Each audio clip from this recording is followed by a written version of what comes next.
Fala galera, beleza? Vamos fazer aqui a correção da primeira fase da Unicamp 2025, questões de matemática. Eu tô aqui com a prova, vamos ver que prova que é essa? É a prova Q e Z.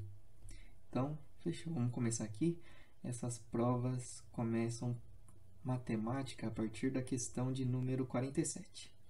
Então, vamos fazer a leitura aqui, né? O texto e o gráfico a seguir foram adaptados do documento Notas sobre o Brasil no PISA 2022 do INEP-MEC. No Brasil, 27% dos estudantes atingiram pelo menos o nível 2 de proficiência em matemática, porcentagem significativamente menor do que a média dos estudantes entre os países da OCDE, que é de 69%. Então vamos dar uma olhadinha aqui nesse gráfico e entender. Então a primeira coisa que a gente precisa fazer para entender um gráfico é ler as informações que tem nos eixos, né? Então aqui a gente tem as notas de matemática, de leitura e ciências, não as notas, né? Mas um resumo percentual das performances aí. As barras de cima são do Brasil e as barras de baixo são as médias da OCDE. E a segunda coisa importante aqui para entender o gráfico é a legenda, certo? Então, nessa cor mais clarinha, são os alunos de baixo desempenho que obtiveram pontuação abaixo do nível 2, e na cor mais escura são os alunos de alto desempenho, que obteram pontuação no nível 5 superior. Então, quer dizer que a galera aqui, dessa partezinha da barra que é branca, é a galera que ficou entre o nível 3 e o nível 5, né? Então, o nível 3 ou 4. Tá, beleza.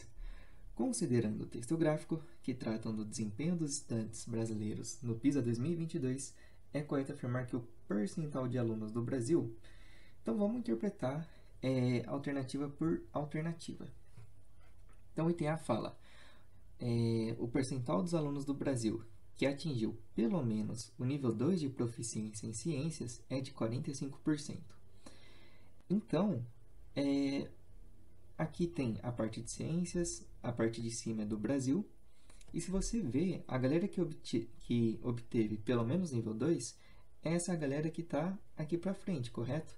Porque nessa corzinha escura aqui da esquerda é a galera abaixo do nível 2, então quer dizer que para frente disso é pelo menos o nível 2. Então, se você somar essa barrinha branca aqui com a barrinha em preto, é para dar 45%. Então, essa aqui já é a alternativa correta. Mas só para a gente ter certeza, vamos analisar as outras, né? Então, o percentual de alunos do Brasil que tem baixo desempenho em leitura é maior do que o percentual de alunos com baixo desempenho em ciências. Então, a galera da leitura aqui é 50%, e a galera das ciências, que tem dificuldade, é 55%, né? Dificuldade não, baixo desempenho. Aqui ele está falando que a galera da leitura é maior, quando na verdade é menor, né? 50% é menor do que 55%. Então, tá. C. A galera com baixo desempenho em matemática é o dobro do percentual da média da OCDE. A galera com baixo desempenho em matemática do Brasil é 73% e a média da OCDE é 31%. Está falando que esse número aqui é o dobro desse outro número, quando na verdade é muito mais que o dobro, né? Então, também está incorreto este item C. E o item D fala que a galera que tem alto desempenho em leitura no Brasil é de 5%, quando na verdade aqui é apenas de 2%, né? Então, isso aqui está incorreta, é o item A mesmo. Vamos para a questão 48? Questão 48 fala o seguinte, ó. Márcia vai sortear um número entre 1 e 2025. Qual a probabilidade de um número sorteado ser múltiplo de 3 ou de 7? Aqui a gente tem que tomar cuidado com uma coisa. Então, nosso raciocínio aqui vai ser dividir o 2025 por 3, o 2025 por 7, que a gente vai achar aí os múltiplos, né? Por que a gente vai dividir 2025 por 3 e depois por 7? Só explicando aqui, que quando a gente pega o 2025 e divide por 3, o resultado aqui vai dar, vamos fazer as contas, 3 vezes 6, 18, subtrai dá 2, desce esse 2, aqui vem 7, 21 subtrai dá 1, aqui desce o 5, aqui é 5, subtrai 15, dá resto 0. Quando a gente faz essa divisão, o que a gente está concluindo, né? Então, 2025 dividido por 3 dá 675 com resto zero.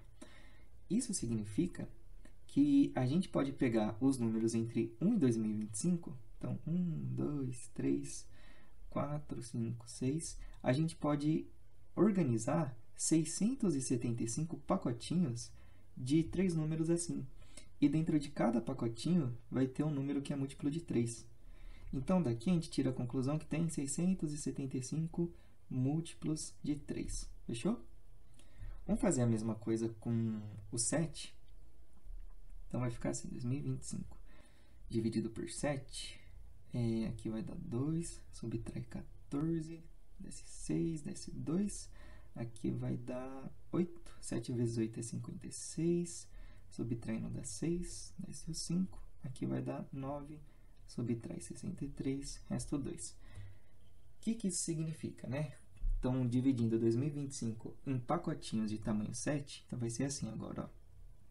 3, 4, 5, 6, 7. Só vou fazer mais uma linha aqui, 9, 10, 11, 12, 13, 14. Quer dizer que a gente consegue montar 289 pacotinhos de tamanho 7 dentro do 2025. Dentro de cada um desses pacotinhos vai ter um múltiplo de 7. E depois de a gente fazer 289 desses pacotinhos, vão sobrar 2 números no final que não vão conseguir fechar um pacote, né? Que são os números 2024 e 2025.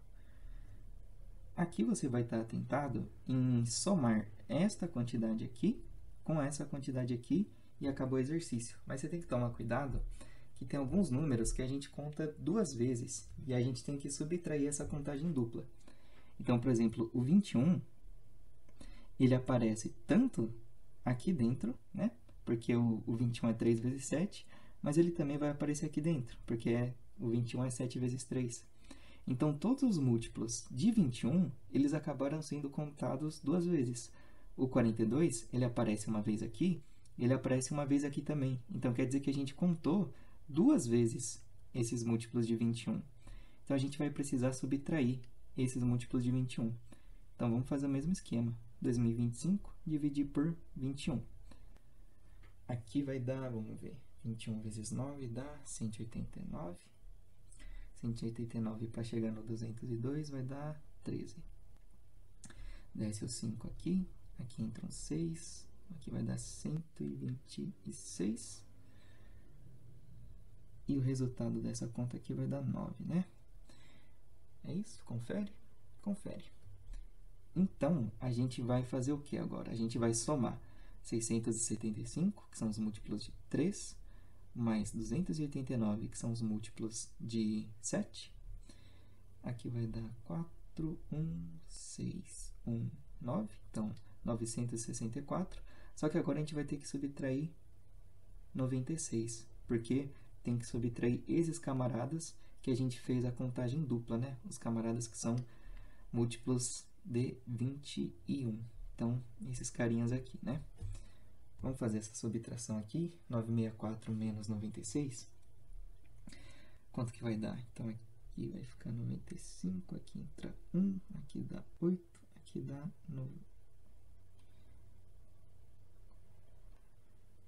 86, 868. E aí, por fim, ele quer calcular a probabilidade, né? Probabilidade é casos favoráveis, que são 868, dividido por espaço amostral, que é 2025. Então, fechou aqui, beleza? O problema que eu tenho com a Unicamp é que eles deixam um espaço muito pequenininho para a gente resolver, mas, enfim, né? Temos que lutar com o que temos. Aqui a questão 49 é uma questão de desconto e aumento. Então, vamos lá, ó. Um telefone celular custava R$2.000 em janeiro. Em abril, seu preço foi reajustado em 10%. Em junho, o preço foi novamente reajustado em 10%. Lembrando que esse termo reajuste quer dizer um aumento, tá? Numa promoção em novembro, Rogério finalmente comprou com desconto de 20% o celular. Quanto que ele pagou nesse aparelho? E aqui é bem tranquilo, né? Aqui a gente vai usar aquele esquema de quando a gente aumenta em 10%, a gente multiplica por 1,1, multiplica por 1,1. Então, multipliquei duas vezes seguidas porque tem dois aumentos de 10%. E depois eu vou multiplicar por 0,8. Porque quando a gente dá um desconto de 20%, sobra 80%. Então, essa é a sequência de operações que eu vou fazer, tá? Vamos ver? Então, aqui vai ficar 2.000 vezes 1,1. Essa multiplicação aqui vai dar 0,88. Então, esse aqui vai ficar 2.000 vezes essa multiplicação aqui vai dar 0,968. E essa continha aqui é tranquila, a gente corta esses 3 zeros e essa vírgula ela passa 3 casas para a direita. A conta que fica é 2 vezes 968. Resultado disso daqui vai dar 1936, beleza? Então, é isso. Para a próxima questão aqui, questão 50. Ele fala o seguinte: as funções trigonométricas seno e cosseno são muito estudadas no médio. A exposição desse importante conteúdo costuma contar nas aulas com a apresentação de gráficos e tabelas que expõem arcos, chamados arcos notáveis, como, por exemplo, π sobre 3, π sobre 4 e π sobre 6, né?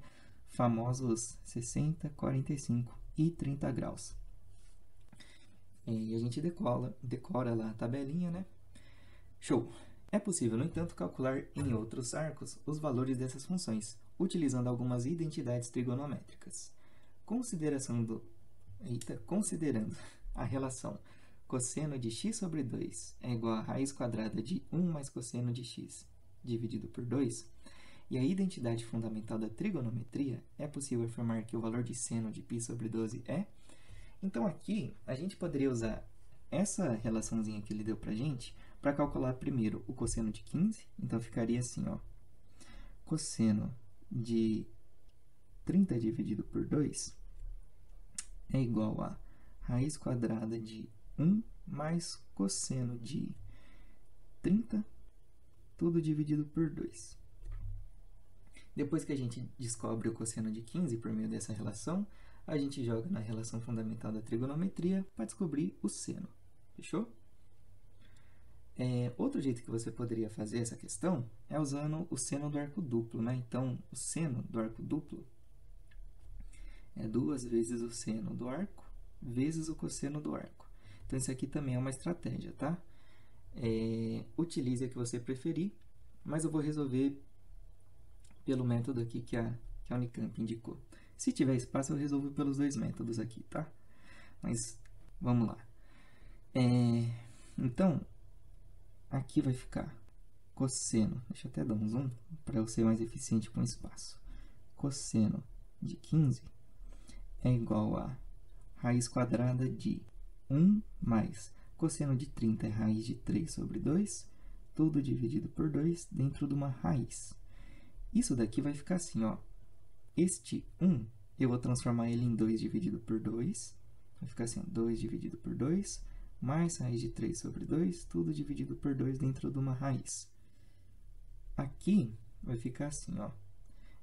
Dá para juntar as frações numa soma, então vai ficar 2 mais raiz de 3, dividido por 2, dividido por 2. O resultado disso aqui vai ser que o cosseno de 15 graus é igual a 2 mais raiz de 3 dividido por 4, que a gente multiplica esses valores aqui. Isso aqui vai ficar 2 mais raiz de 3 dividido por 2. Isso aqui continua a raiz na parte de cima. Então, a única coisa que saiu dessa grande raiz quadrada foi esse 4, que virou 2. Fechou? Então, esse é o cosseno de 15. E aí, ele pede para a gente usar a relação fundamental da trigonometria, né, para resolver. A relação fundamental é que seno ao quadrado de 15, que é o que a gente quer descobrir, né? Qual que é o seno de 15?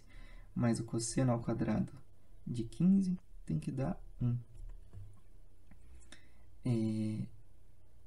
Vamos lá, então, né? Aqui, eu poderia ter até parado nessa informação, na real. Vamos parar aqui, vocês já vão entender por quê. Ah, não. Tá. Pega esse cosseno ao quadrado de 15 e passa subtraindo para lá. Então, fica aqui o seno ao quadrado de 15 é igual a 1 menos o cosseno ao quadrado de 15. O cosseno ao quadrado de 15, na hora que a gente elevar ao quadrado aqui, ó, ele vai cancelar com essa raiz. Então, ficaria assim, ó. 1 menos 2 mais raiz de 3 dividido por 4. Isso daqui, esse 1, eu vou transformar ele em 4 dividido por 4. Vai ficar 4 dividido por 4 menos esse negócio. 2 mais raiz de 3 sobre 4.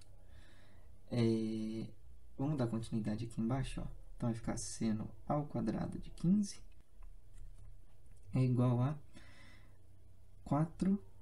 Esse menos aqui, ele vai fazer uma distributiva nesse parênteses. Então, vai ficar 4 menos 2 menos raiz de 3 dividido por 4. Então, vai ficar 2 menos raiz de 3 sobre 4. Né? 4 menos 2 aqui dá esse 2. Fechou. A única coisa que a gente precisa fazer é passar essa raiz quadrada. Então, vai ficar aqui o seno de 15 graus é igual a raiz quadrada de 2 menos raiz de 3 sobre 4.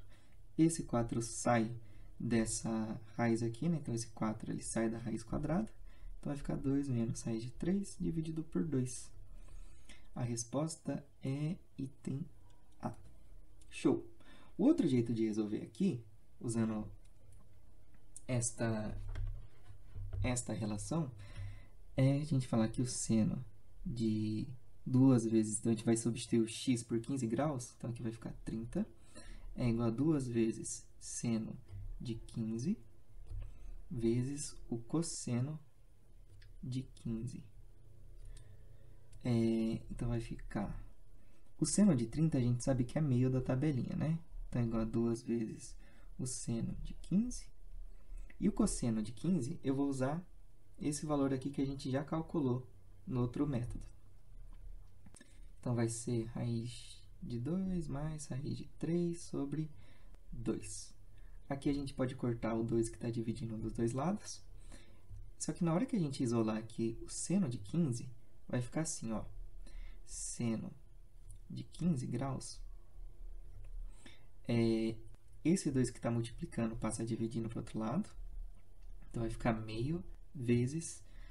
E esse númerozinho aqui, raiz de 2 mais raiz de 3, ele vai passar dividindo para o outro lado também assim, ó. Qual que é o negócio? Aqui a gente teria que multiplicar pelo conjugado do número de baixo, né? Teria que multiplicar assim, ó, 2 menos raiz de 3 embaixo e 2 menos raiz de 3 em cima.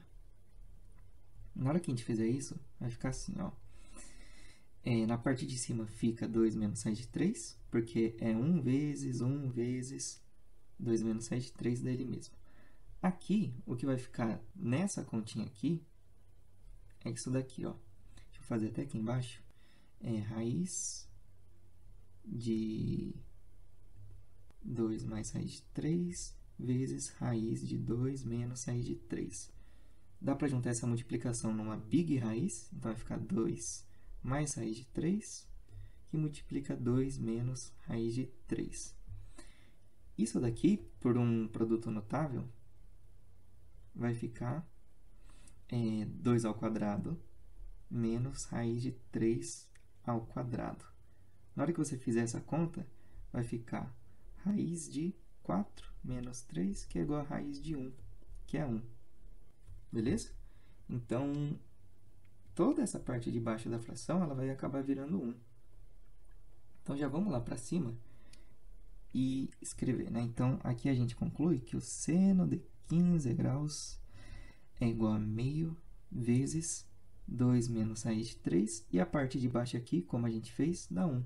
Isso aqui é 2 menos raiz de 3 sobre 2. Mesma coisa aqui, alternativa... Eita, aqui eu esqueci da big raiz na parte de cima, ó. Então, aqui vai ter essa raizona também. Então, alternativa A. Fechou? É isso. Então, vamos para a questão 51. A questão 51 fala o seguinte, ó.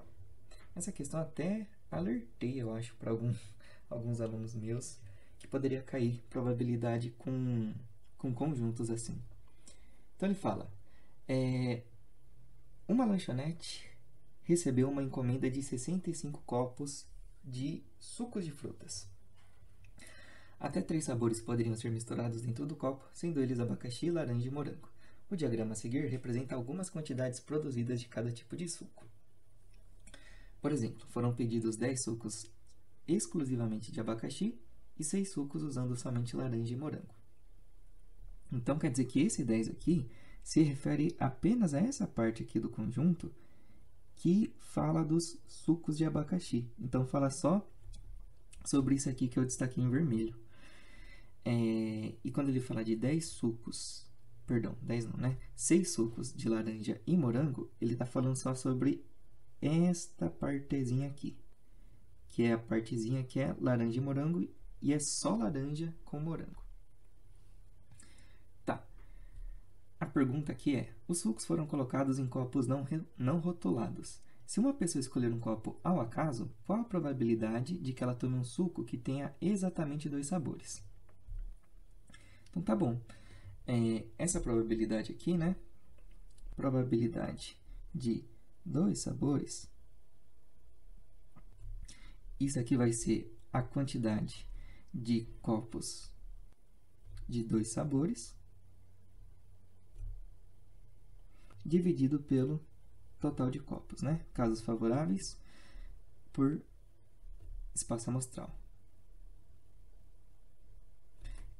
Então, vamos lá. A quantidade de sucos que tem exatamente 2 sabores são esses daqui. Então, esse tem formato de um projétil, né? Uma bala, um disparo, não sei. Então, vai ser a soma de todas essas balinhas aqui, fechou? Isso aqui é o nosso espaço... Aliás, são os nossos casos favoráveis. Então, vamos fazer os casos favoráveis. O problema é que a gente não sabe essas duas quantidades, né? A gente só sabe essa quantidade que é 6. Mas para descobrir essas duas quantidades, a gente pode usar o fato de que a gente tem 65 copos no total. Então, a gente sabe que quando a gente somar esse 10 mais 15 mais 7 mais 6 mais 8 mais esses dois desconhecidos, então mais, sei lá, os dois desconhecidos são os sucos de abacaxi, morango e abacaxi laranja. Esse total tem que dar 65 copos, certo? Então, vamos dar continuidade? Aqui, ó, só vamos fazer essas somas, né? 10 mais 15 dá 25, 25 mais 7 dá 32, 32 mais 8 dá 40, 40 mais 6 dá 46. Então, a equação fica assim, ó. Os sucos de abacaxi com morango, mais os sucos de abacaxi com laranja, mais... Quanto que tinha dado a soma mesmo? Eu esqueci. 25, 32, 40, 46. Mais 46 tem que dar 65. Então, vamos subtrair isso aqui. Vai ficar aqui AM mais AL é igual a 19. Então, a gente não sabe o valor individual dessas quantidades, mas a gente sabe que esse mais esse tem que dar 19.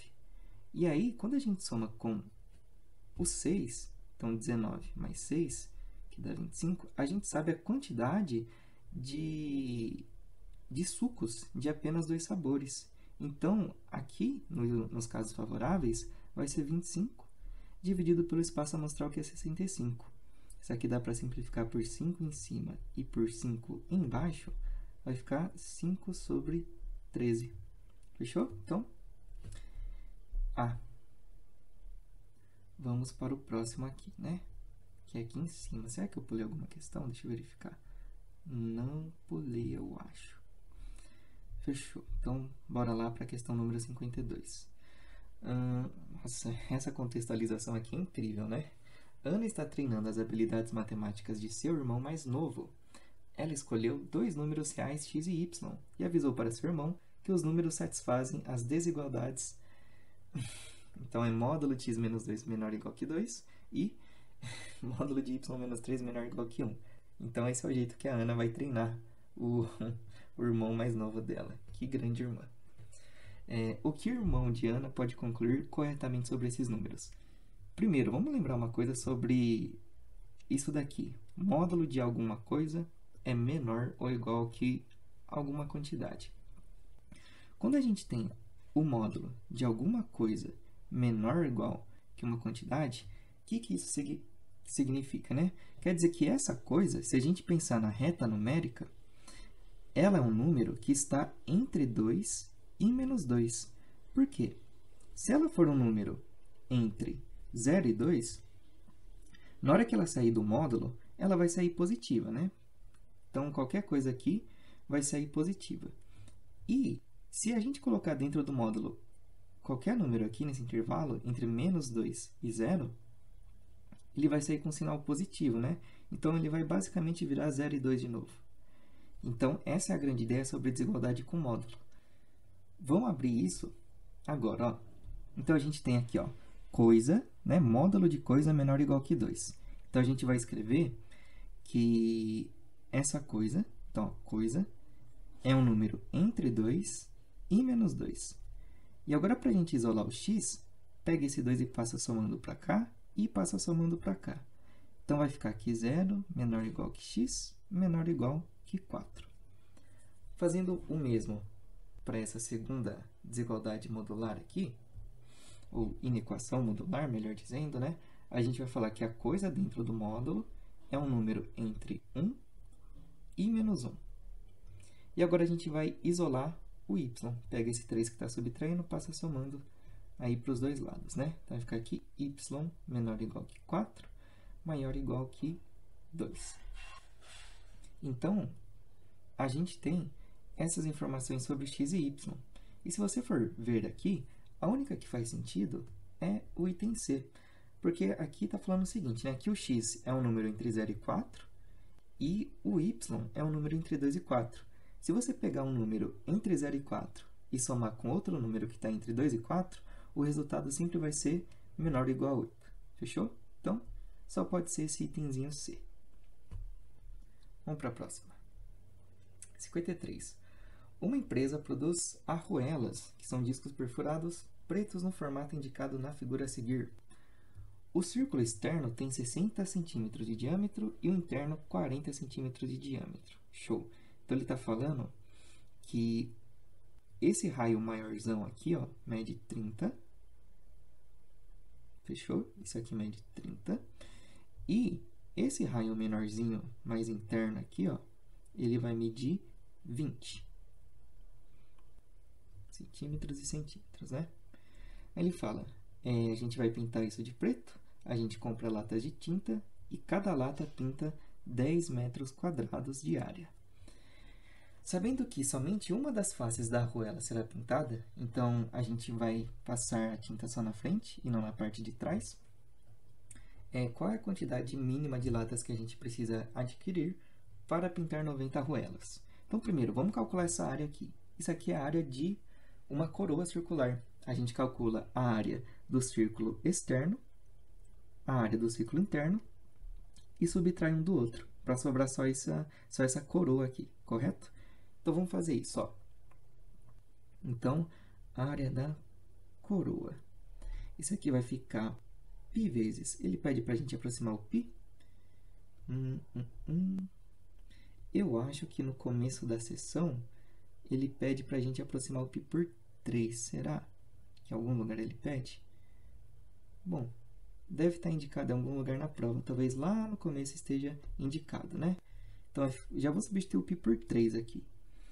3 vezes... Tá. 3 vezes o raio do maior ao quadrado, menos o π, que é 3, raio do menor ao quadrado.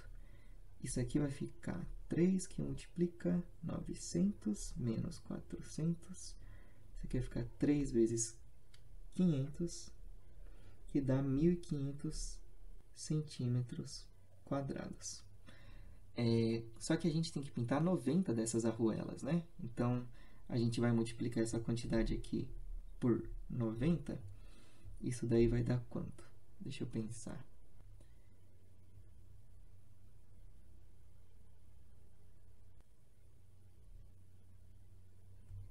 Vai dar... Nossa, por que eu tô tentando fazer de cabeça? Eu tô cansado. Eu não tenho mais esse cérebro para fazer de cabeça. Isso aqui vai dar 135. Show. Então, isso aqui vai ficar 135, 1, 2, 3 zeros, centímetro quadrado. Fechou? Só que os baldes aqui de tinta, as latas de tinta, aliás, elas vão pintar 10 metros quadrados apenas. E aí, para a gente passar de centímetro quadrado para metro quadrado, a gente tem que cortar 4 zeros, ó. Porque aqui seria centímetros, de centímetros para metros, né? Só que como é metros quadrados, a gente tem que cortar outros 2 zeros. Então, esse aqui vai ficar 13,5 metros quadrados. Fechou?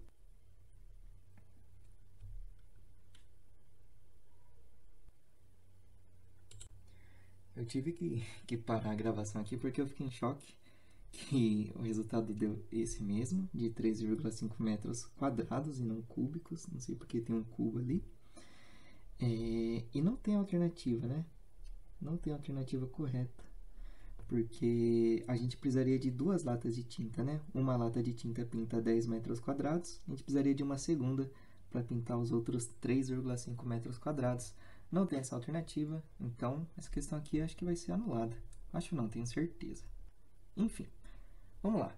Questãozinha clássica, né, da Unicamp de funções. Eles têm gostado muito de funções. Então vamos fazer essa questão. Ele dá a definição da função f, a função g, e ele pergunta, ó, qual a quantidade de números inteiros? Isso aqui é muito importante. Números inteiros. Isso daqui, ó, é o que vai determinar a questão, tá? Que satisfazem a inequação g de f de x menor do que zero. Aqui a gente tem uma composição de funções, e a composição funciona da seguinte maneira, ó. Eu gosto de falar assim, ó, que o g de alguma coisa, ele definiu como alguma coisa ao quadrado menos 4 vezes alguma coisa. Só que tá vendo que aqui, ó, o argumento da função g, o que ele está chamando de alguma coisa, é a função f. Então, em todos os lugares que aparecerem esse alguma coisa, a gente vai substituir pela definição da função f, que é x menos 2. Então, aqui, ó, o g da função f vai ficar a coisa ao quadrado, então a nossa coisa é x menos 2 ao quadrado, menos 4 vezes a coisa, que é x menos 2. E ele está perguntando quando que isso é menor do que zero.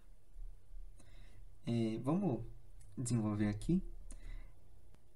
Essa subtração ao quadrado fica primeiro ao quadrado, menos 2 vezes o primeiro vezes o segundo, mais o segundo ao quadrado. Aqui a gente faz a distributiva, menos 4 vezes x dá menos 4x, menos 4 vezes menos 2 dá mais 8, isso tem que ser menor do que zero. Vamos agrupar os termos semelhantes, vai ficar x ao quadrado, aqui menos 4x com menos 4x vai dar menos 8x, e mais 4 mais 8 dá mais 12, isso tem que ser menor do que zero. Quando a gente tem uma inequação de segundo grau, a gente tem que fazer o gráfico. Esse é o melhor jeito de resolver. Então, para fazer o gráfico, a gente só precisa de 3 coisas. Da concavidade e das raízes. A concavidade, ela é positiva, né? Porque aqui o azinho, ele é um número positivo. E as raízes dessa equação de segundo grau são as seguintes. Vamos fazer por soma e produto. A soma tem que ser 8, né? Menos 8 dividido por 1. E o produto, deixa eu fazer, né? É menos b sobre a. Deixa eu só escrever, só por desencargo de consciência. Menos 8 dividido por 1, que dá 8. E o produto é c sobre a, que é 12 dividido por 1, que é 12. Então, dois números que somados dão 8 e multiplicados dão 12. 6 e 2, né? Somados dão 8 e multiplicados dão 12. Então, essas são as raízes dessa inequação de grau 2. Vamos fazer aqui o esboço desse gráfico. Então, aqui é o 2. Aqui é o 2. Aqui é o 6. Então, está passando aqui o eixo. E a nossa parábola ela vai ter alguma carinha assim, ó.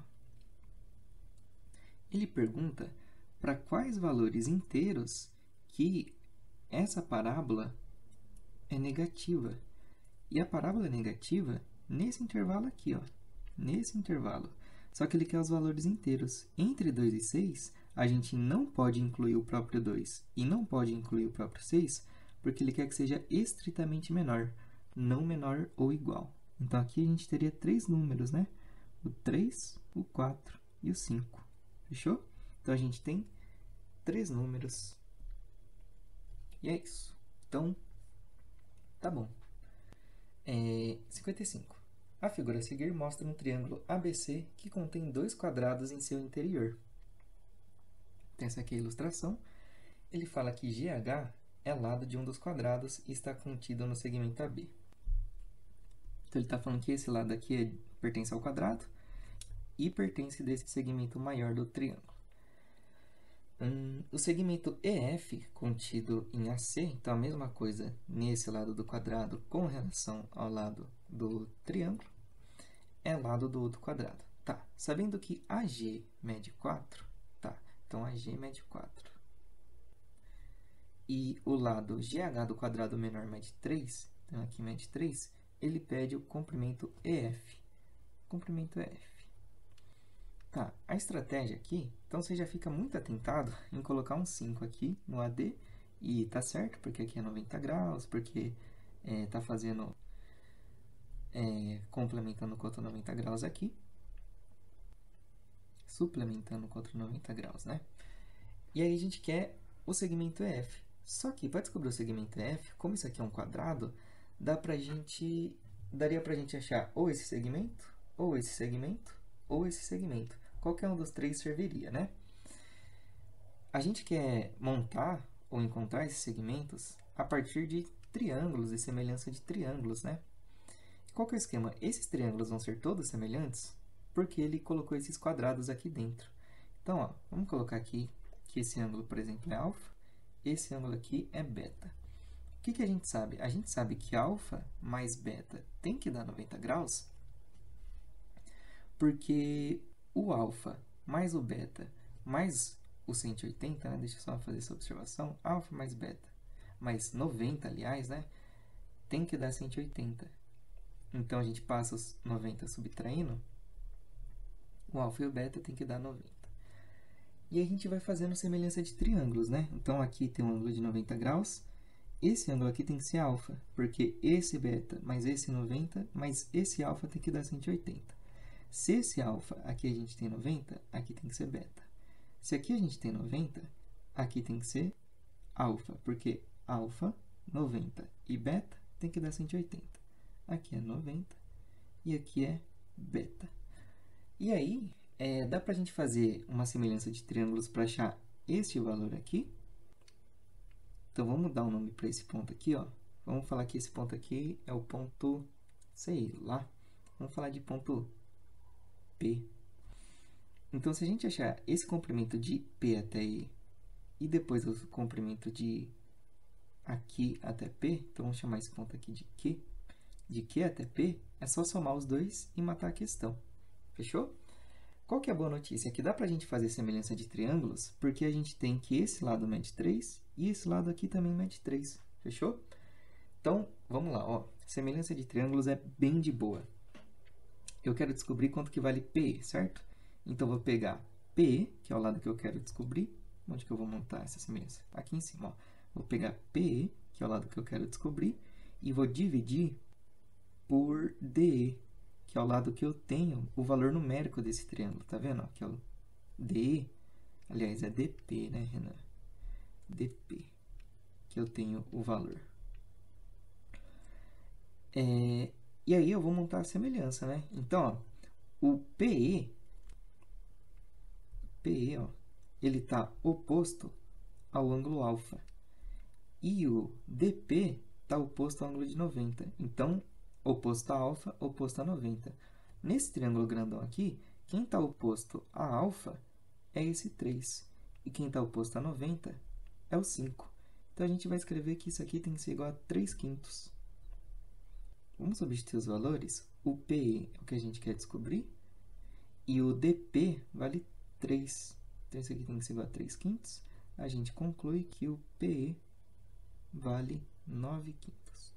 Vamos fazer a mesma semelhança de triângulos, agora para descobrir este comprimento aqui, né? O comprimento QP. Então, vamos escrever isso aqui, ó. QP, que é o que eu quero descobrir, dividido por 3, tem que ser igual a... Eu falei dividido por 3 porque eu sempre relaciono, né, na semelhança de triângulos, uma coisa que eu quero descobrir com uma coisa numérica que eu já tenho. Aí, ó, o QP está oposto ao ângulo de 90 graus, né? Então, QP está oposto ao ângulo de 90 graus. E esse 3 aqui, ele está oposto ao ângulo beta. Então, oposto ao 90, oposto ao beta. No triângulo grandão, oposto ao 90 é o 5 e oposto ao beta é 4. Então, vai ficar 5 dividido por 4. Então, isso aqui tem que ser igual a 5 dividido por 4. Isolando o QP, isso aqui vai ficar 15 sobre 4. E a gente só precisa somar esses dois valores aqui para descobrir este comprimento inteiro. Então, é 9 quintos com 15 quartos. Então, é 9 quintos mais 15 quartos. Então, aqui eu vou multiplicar por 4 em cima e 4 embaixo. E aqui por 5 em cima, 5 embaixo, só para fazer o MMC, né? Então, vai ficar 36 dividido por 20, mais 75 sobre 20. Isso aqui vai dar 121 sobre 20 ou 111 sobre 20? Vai dar 111 sobre 20. Então, alternativa B de beleza. Próxima questão. Essa questão aqui eu achei legal. Ele fala o seguinte: a gente tem uma sequência de números A1, A2, A3, que é uma PA de razão R. Então, vamos dar um exemplo aqui de uma PA, né? 1, 2, 3, 4, 5, 6. Então, esses daqui seriam os terminhos A1, A2, A3, A4, A5, A6 da PA. Só que ele dá uma segunda sequência aqui, que é a sequência S. Qual que é a definição dessa sequência S? É definida pela soma dos n primeiros termos. Então, por exemplo, ó, aqui esse terminho S1, esse terminho S1 aqui, deixa eu escrever S1, S2, S3, S4, S5 e S6. O S1 é a soma do primeiro termo, 1. O S2 é a soma dos dois primeiros termos, é 1 mais 2, que dá 3. O S3 é a soma dos três primeiros termos, 1 mais 2 mais 3 dá 6, e assim por diante. Então, isso aqui é um exemplo dessas duas sequências. Olha só o que ele fala. Ele fala que 168, 220 e 279 são três termos consecutivos dessa sequência aqui. E ele pergunta a razão da progressão aritmética. Olha só que interessante. Quando ele dá para a gente três termos consecutivos, sabe o que a gente consegue achar? A gente consegue achar dois termos da PA. Por quê? Para eu sair desse 10 e chegar nesse 15, é porque eu peguei aqui o S4, né? O S4. Eu somei esses quatro números, só que para eu chegar nesse 5, eu peguei os quatro números de antes e somei os 5. Então, quando eu vejo essa diferença aqui de um para o outro, eu consigo descobrir um termo. E a mesma coisa é do 15 para o 21. É esse termo aqui, ó, que entrou somando. Entendeu? Então, quer dizer que a gente tem dois termos consecutivos. Então, ó, do 168 para o 220, o termo que entrou... Então, deixa eu só escrever esses números aqui, ó. 168, aqui embaixo, aliás. 168, 220 e 279. Para sair desse e ir para esse, quer dizer que a gente teve que somar um termo da PA. O termo da PA que a gente somou foi o 52. A gente teve que somar o 52 no 168 para dar o 220. E o termo que a gente somou para 220, de 220 para 279, foi o termo 59. Então, quer dizer que esses dois termos aqui, ó, eles são consecutivos na PA, 52 e 59. Que nem esse exemplo aqui, ó, os 5 e 6 são termos consecutivos da PA. Então, se o 52 e o 59 são termos consecutivos da PA, quer dizer que a razão é 7. E aí fica o item B. Beleza? Vamos lá para a questão 57. Essa questão 57, ela é de boinha. Porque, assim, um polinômio de segundo grau ele tem 3 parâmetros, né? Parâmetro A, parâmetro B, parâmetro C. Tendo 3 pontos desse polinômio, a gente consegue saber exatamente o valor desses 3 parâmetros. Vira um sistema de equações, né? 3 incógnitas, A, B e C, e 3 equações que vão ser cada um desses pontos. Então, vamos montar o sistema? O primeiro, que é o mais fácil de todos, é que esse ponto aqui ele é fácil de interpretar, porque ele fala que quando a gente substitui o x por zero, o y dá menos 4. Olha só como que vai ficar, ó. Então, a equação é y igual a ax quadrado mais bx mais c. Então, quando a gente substitui o x por zero, o y dá menos 4. Então, menos 4 é igual a vezes zero ao quadrado, mais b vezes zero, mais c. A gente descobre que o c vale menos 4 desde o começo. E a nossa vida fica muito mais fácil por causa disso, ó. Então, a gente tem mais 2 pontinhos aqui, e a gente vai substituir eles na equação. Fechou? Então, aqui fala que quando a gente substitui o x por 2, o y tem que dar menos 1. Então, vai ficar menos 1 é igual a vezes 2 ao quadrado, mais b vezes 2, mais o c vale menos 4. E o outro aqui é substituir o y por 5 e o a por menos 2. Então, vai ficar a que multiplica menos 2 ao quadrado, mais b vezes menos 2, mais o c que vale menos 4. Então, esse aqui é o sistema que a gente tem. Então, vamos escrever ele melhorzinho. A primeira equação vai ficar menos 1 é igual a 4a mais 2b menos 4. Esse aqui de baixo vai ficar aqui 5 é igual a 4a menos 2b menos 4. E aqui você faz do jeito que você quiser para resolver esse sistema, né? Eu vou somar essas duas equações aqui, ó. Então, vai ficar menos 1 mais 5, que dá 4, né? Menos 1 mais 5 dá 4. 4a com 4a vai dar 8a. 2b com menos 2b dá 0. E menos 4 com menos 4 dá menos 8. Menos 8. Passa o menos 8 somando para lá. Então, vai ficar 4 mais 8 é 12. É igual a 8a. E aqui a gente descobre que o a é igual a 12 sobre 8, que dá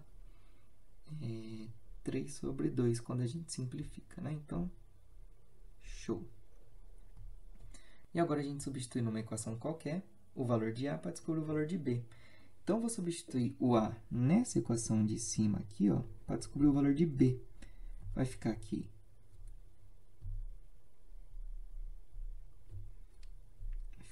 menos 1 é igual a 4 vezes a, então é 4 vezes 3 sobre 2, mais 2b menos 4. Então, aqui vai ficar menos 1 igual a 4 vezes 3 sobre 2, vai dar 6, mais 2b menos 4. 6 menos 4 vai dar 2, mais 2b igual a menos 1. O 2 vai subtraindo para lá, então vai ficar menos 3 igual a 2b. O 2 que está multiplicando passa dividindo. Então, menos 3 sobre 2 é igual a b. Então, chegamos aqui no valor de b.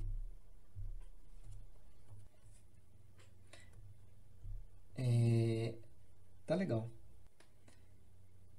Vamos dar um gole d'água aqui, porque está quente.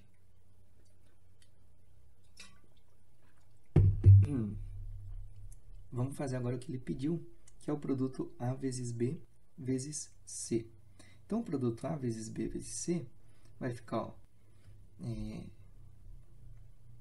a vezes b vezes c vai ficar o A, que é 3 sobre 2, o B, que é menos 3 sobre 2, e o C, que é 4.